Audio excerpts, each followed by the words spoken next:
All right, so we're back with Googlepedia part two of two. We're talking about Google Scholar.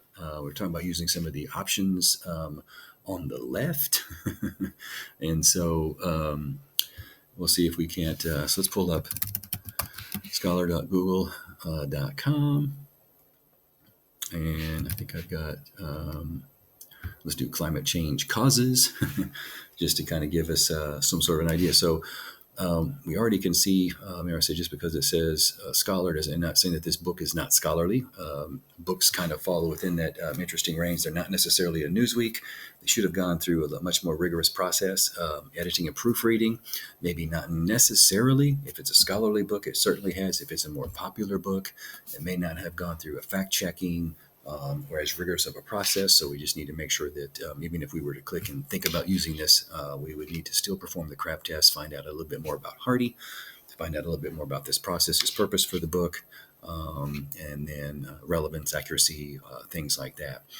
And we talked about, right here in our, is it published in a scholarly journal? Is there a volume or issue number? Something I do like that really helps with Google Scholar is it will tell you right in here. You got the author, it's in Science 2000. All right, so you've got the name of the article, the name of the journal, the title of the article, and then you've got the Journal of Animal Ecology, the year, where it's from, and of course, too, if you're logged in to Oakland, it'll tell you where you can, just pop right up and get the full thing. Here is the author's title of the article, and then right here you've got the title of the journal. So we're looking kind of at those journals, but I did want to bring to your attention. So if you wanted to do a custom range, let's say, and since we are talking about climate change, and since so much information has come out, maybe 2003 or 2000 might be a little old. So we might think about trying to stay within 5 to 10 years. So we might start off and go, okay, let's do 2011 to 2021, and see if we can't maybe get where we've got more recent articles. And so it's going to, and we also talk about sort by relevance and sort by date. So relevance is going to be looking for climate change causes, generally in the title, and those are going to become the most quote unquote relevant. And then of course, if we did date, then it's going to sort them by date. Should come up with the most recent ones perhaps first, and then it's going to work its way backwards. And then if climate change isn't necessarily in the title, it's going to be in the description, perhaps the abstract, and that's where that's going to come from.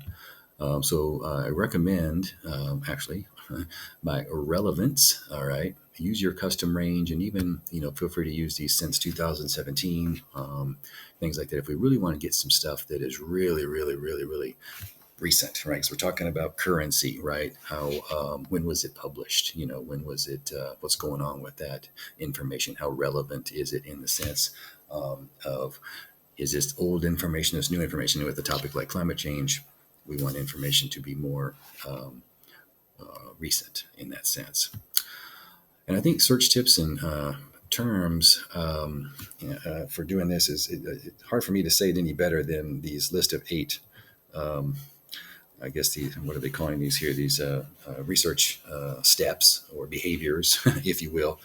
And we can use these a lot of times. We can use Wikipedia. We might not necessarily be quoting from it, right? But we can look up Wikipedia to kind of get a sense of terms, right? How are, even in the Wikipedia world, right? And how people are using, how are they talking about your topic, right? How can we maybe take some of the keywords from there to help us narrow down our search on a Google Scholar, right? Or even within a, if we're going to use the Oakland library database, right? We've got to sometimes narrowing down our search terms, putting them in, it really helps. And then using quotation marks around your search terms to manage the number of results, because we're actually not looking for more results. We're trying to really narrow down where it is, where we can most likely find our sources, right? Those articles really is what we're looking for. You might find a book or two, right? But we're really looking for some scholarly articles, a good handful in this case here for this assignment here, probably looking at what 10, 12